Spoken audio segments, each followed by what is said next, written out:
अपने school vision में। प्यारे बच्चों, ये है क्वेश्चन हिंदी का जिसका एग्ज़ाम आज आने की 2 मार्च को हुआ। तो आज की इस वीडियो के माध्यम से इसमें 50 ऑब्जेक्टिव क्वेश्चन पूछा गया था। इसके 50 क्वेश्चन का आंसर मैं आपको एक एक करके बताने वाला हूँ, तो साथ ही साथ मिलाते चलिए और लास्ट में कमेंट करके ज़रूर बताइएगा कि 50 क्वेश्चन में आप लोगों ने कितना सही किया। तो चलिए देखते हैं पहला क्वेश्चन। तो पहला क्वेश्चन जो है गद्यांश, बहुत ही प्यारा सा गद्यांश है जिसमें 1 से 5 तक आपका क्वेश्चन पूछा गया है। इस गद्यांश को आपने एग्जाम में पढ़ा होगा और उसके सही आंसर मैं आपको नीचे बताने जा रहा हूँ। तो पहला क्वेश्चन है गद्यांश का कि देश का भविष्य किस पर निर्भर करता है। तो गद्यांश के अनुसार देश का भविष्य किसानों पर निर्भर करता है। किस पर निर्भर करता है? किसानों पर निर्भर करता है। क्वेश्चन नंबर 2 देखते हैं। क्वेश्चन नंबर 2 है कि किसान किसके महान सेवक हैं। किसान किसके महान सेवक है? तो इसका सही आंसर हो जाएगा मानवता के महान सेवक है। किसके? मानवता के। क्वेश्चन नंबर 3 देखिए। क्वेश्चन नंबर 3 में है कि निम्न जीवन के लिए क्या आवश्यक है। तो जीवन के लिए पोषण और रक्षण दोनों आवश्यक है। ठीक है। क्वेश्चन नंबर 4 देखते हैं। राष्ट्र के पोषक कौन होते हैं। राष्ट्र के पोषक कौन होते हैं। तो राष्ट्र के पोषक किसान होते हैं। क्वेश्चन नंबर 4 का ये सही होगा। ठीक है। क्वेश्चन नंबर 5 देखिए। जय जवान जय किसान का नारा किसने दिया। तो ये आप जानते हैं कि लाल बहादुर शास्त्री ने दिया। किसने दिया? लाल बहादुर शास्त्री ने दिया। क्वेश्चन नंबर 6 देखते हैं। क्वेश्चन नंबर 6 में जो आपको इस कविता को पढ़ना है और उसके बाद ये काव्यांश को पढ़ के आपको आंसर देना है। तो आपने काव्यांश को पढ़ लिया होगा। अब मैं क्वेश्चन देखता हूँ। क्वेश्चन नंबर 6 है कि रंग बिरंगे फूल कहाँ हैं। रंग बिरंगे फूल कहाँ हैं? तो ये क्यारियों में है। कहाँ पे हैं? क्यारियों में है। क्वेश्चन नंबर 6 का सही आंसर है। क्वेश्चन नंबर 7 देखते हैं। क्वेश्चन नंबर 7 का सही आंसर है आपका रंग बिरंगे फूलों को देखकर कवि के हृदय में कैसा भाव आया। तो रंग बिरंगे फूलों को देखकर कवि के हृदय में कैसा भाव आया। तो प्रेम का भाव आया। प्रेम का भाव। ठीक है। क्वेश्चन नंबर 8 देखते हैं। आँखों में किसकी बरसात हो गई। आँखों में किसकी बरसात हो गई। तो इसका सही आंसर हो जाएगा रंगों की बरसात हो गई। रंगों की। ठीक है। क्वेश्चन नंबर 9 देखिए। कवि ने किस ऋतु का वर्णन किया है। कवि ने किस ऋतु का वर्णन इस काव्य में किया है। तो बसंत ऋतु का वर्णन किया है। क्वेश्चन नंबर 10 देखिए। क्वेश्चन नंबर 10 पूछता है कि प्रस्तुत काव्यांश का उपयुक्त शीर्षक क्या होगा। तो इसका उपयुक्त शीर्षक बसंत ऋतु होगा। ठीक है। क्वेश्चन नंबर 11 में आते हैं। क्वेश्चन नंबर 11 में आपको व्याकरण खंड है। ये व्याकरण आपके बहुत ही आसान क्वेश्चन आया है व्याकरण में। तो चलिए एक करके आगे देखते हैं व्याकरण के क्वेश्चन को। क्वेश्चन नंबर 11 देखिए। क्वेश्चन नंबर 11 है कि प्रतिदिन में कौन सा उपसर्ग है। तो कौन सा उपसर्ग लगा हुआ? प्रति। कौन सा उपसर्ग लगा हुआ? प्रति उपसर्ग।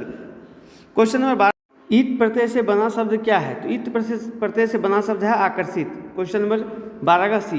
क्वेश्चन नंबर 13 देखते हैं। सज्जन शब्द का संधि विच्छेद क्या होगा। सज्जन शब्द का संधि विच्छेद क्या होगा। तो सत जोड़ जन। सज्जन का संधि विच्छेद क्या होगा? सत जोड़ जन, सज्जन। ठीक है। क्वेश्चन नंबर 14 देखिए। दिन रात किस प्रकार का समास है। दिन और रात किस प्रकार का समास है। तो द्वंद्व समास है, क्योंकि दोनों में समान दोनों का वैल्यू है। ठीक है। क्वेश्चन नंबर 15 देखिए। क्वेश्चन नंबर 15 पूछता है बालक का स्त्रीलिंग रूप क्या होगा। तो बालक का स्त्रीलिंग क्या हो जाएगा? बालिका। क्वेश्चन नंबर 16 देखते हैं कि निम्न में से कौन एक वचन है। कौन सा एक वचन है। तो चरखा एक वचन है। ठीक है। क्योंकि कपड़े, नदियाँ, कमरे सब बहुवचन है सब। तो सही आंसर क्या हो जाएगा? चरखा। क्वेश्चन नंबर 17 देखिए। क्वेश्चन नंबर 17 है कि आनंद का पर्यायवाची शब्द कौन सा है। आनंद का पर्यायवाची शब्द क्या हो जाएगा? तो हर्ष भी है, प्रसन्नता भी है, खुशी भी है, यानी कि इनमें से सभी सही होगा। इनमें से सभी सही है। क्वेश्चन नंबर 18 देखिए। सही वर्तनी क्या है। तो देखिए पढ़ के देखते हैं। बर्फ तो सही वर्तनी नहीं लग रहा है। बर्फ सबसे सही यही लग रहा है, बर्फ। ठीक है। ये भी उस तरह नहीं सही लग रहा है, ये भी गलत लग रहा है। तो सही वर्तनी क्या है? बर्फ। क्वेश्चन 19 देखिए। क्वेश्चन 19 में पुष्प शब्द का तद्भव रूप क्या होगा। पुष्प का तद्भव रूप क्या होगा। तो पुष्प का तद्भव रूप होगा फूल। क्या होगा? फूल। क्वेश्चन नंबर 20 देखते हैं। क्वेश्चन नंबर 20 में है कि जिगर के टुकड़े टुकड़े होना। जिगर के टुकड़े टुकड़े होना मुहावरा का सही अर्थ क्या है। तो इसका होगा बहुत दुख होना। बहुत दुख होना सही आंसर होगा। ठीक है। क्वेश्चन नंबर 21 देखिए। परतंत्र का विलोम शब्द क्या होगा। परतंत्र का विलोम शब्द क्या होगा। तो इसका होगा परतंत्र का विलोम शब्द क्या पढ़ सकते हैं? स्वतंत्र। क्या होगा? स्वतंत्र। क्वेश्चन नंबर 22 देखिए। भाषा की सबसे छोटी इकाई क्या है। तो भाषा की सबसे छोटी इकाई क्या है? वर्ण। वर्ण सबसे छोटी इकाई है। क्वेश्चन नंबर 23 देखते हैं कि प्रधानाध्यापक को छात्रावास में एक पत्र है, ठीक है, इसको भरना है। तो मैं आपको सीधे आंसर बताना चाहता हूँ। क्वेश्चन नंबर 23 में आपको क्या इसमें डाल सकते हैं आप, तो प्रधानाचार्य महोदय। देखिए इसका ऑप्शन यहाँ पे सीधे देखता हूँ, क्वेश्चन क्या होगा, प्रधानाचार्य महोदय, ठीक है, प्रधानाचार्य इसमें हम लोग आंसर सही होगा। क्वेश्चन नंबर 24 देखते हैं। क्वेश्चन नंबर 24 का होगा क्या कि निवेदन है, निवेदन। क्वेश्चन नंबर 25 देखिए, क्वेश्चन नंबर 25 का सही आंसर क्या हो जाएगा, छात्रावास। क्वेश्चन नंबर 26 देखते हैं। क्वेश्चन नंबर 26 का सही आंसर क्या होगा, तो एक यहाँ फिर से आपको एक गद्यांश दिया हुआ, बहुत प्यारा सा गद्यांश है, छोटा सा, इसको आपने पढ़ लिया होगा। तो क्वेश्चन नंबर 26 का सही आंसर देखते हैं। तो इसका पूछा है कि प्रस्तुत गद्यांश में किस पाठ से लिया गया है, तो जयशंकर प्रसाद से, ठीक है।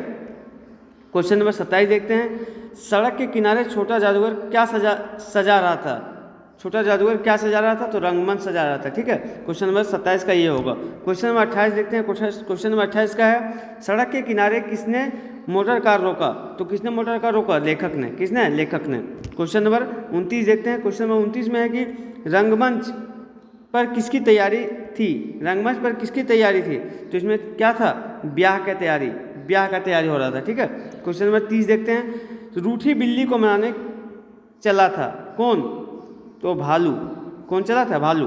क्वेश्चन नंबर 31 देखते हैं कि पद्मा कौन थी, पद्मा कौन थी, तो कलिंग की राजकुमारी थी। कौन थी, कलिंग की राजकुमारी। क्वेश्चन नंबर 32 में देखिए, विश्वास पात्र मित्र जीवन में किसके समान है, विश्वास पात्र मित्र जीवन में किसके समान है, औषध के समान है, मतलब दवा के समान है। क्वेश्चन नंबर 33 देखते हैं। बड़े भाई साहब लेखक से कितने साल बड़े थे, बड़े भाई साहब लेखक से कितने साल बड़े थे, तो कितना साल बड़ा था, 5 साल। कितने साल, 5 साल। क्वेश्चन नंबर 34 देखिए। क्वेश्चन नंबर 34 है कि प्राचीन ग्रंथ में तालाब को किस नाम से जाना गया, प्राचीन ग्रंथ में तालाब को किस नाम से जाना गया, तो धर्म ग्रंथ के नाम से। क्वेश्चन नंबर 35 देखते हैं। अपराजित शीर्षक पाठ में अपराजिता कौन है, अपराजिता शीर्षक जो है उसमें अपराजिता कौन है, इसका सही आंसर क्या हो जाएगा, डॉक्टर चंद्रा। क्वेश्चन नंबर 36 देखिए।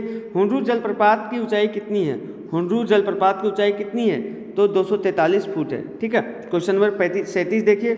गुरु शिष्य पाठ में किस विश्वविद्यालय का वर्णन किया गया है, तो गुरु शिष्य पाठ में नालंदा विश्वविद्यालय का वर्णन किया गया है। क्वेश्चन नंबर 38 देखिए। मरान गोमके किन्हें कहा गया है, मरान गोमके किसको कहा गया है, जयपाल सिंह मुंडा को।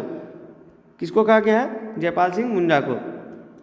क्वेश्चन नंबर आगे देखिए, फिर एक काव्यांश दिया हुआ है, बहुत ही प्यारा सा काव्यांश है, इसको आपने पढ़ लिया होगा। क्वेश्चन 39 का सही आंसर क्या होगा, प्रस्तुत काव्यांश किस कविता से ली गई है, तो ये डायन एक अंधविश्वास कविता से लिया गया है। क्वेश्चन नंबर 40 देखिए। बूढ़ी औरत की कुटिया गांव के किस ओर थी, बूढ़ी औरत की कुटिया गांव के पूरब ओर थी। किस ओर थी, पूरब ओर। क्वेश्चन नंबर 41 देखिए।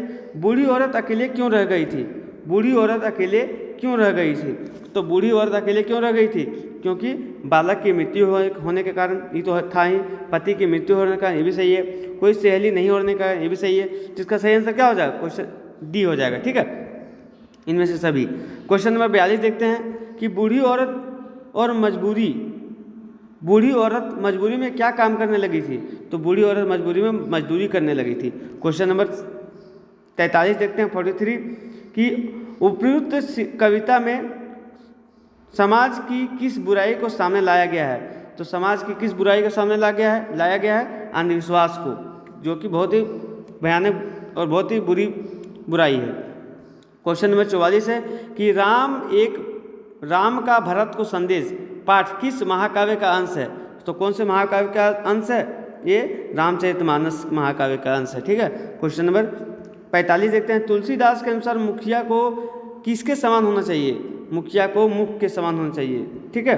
क्वेश्चन नंबर 46 देखते हैं। पुष्प की अभिलाषा शीर्षक कविता में पुष्प किसके प्रति समर्पित है, तो ये बहुत ही अच्छा कविता आपने पढ़ा होगा, तो ये समर्पित किसके प्रति है, तो ये मातृभूमि और वीर के प्रति समर्पित है पुष्प।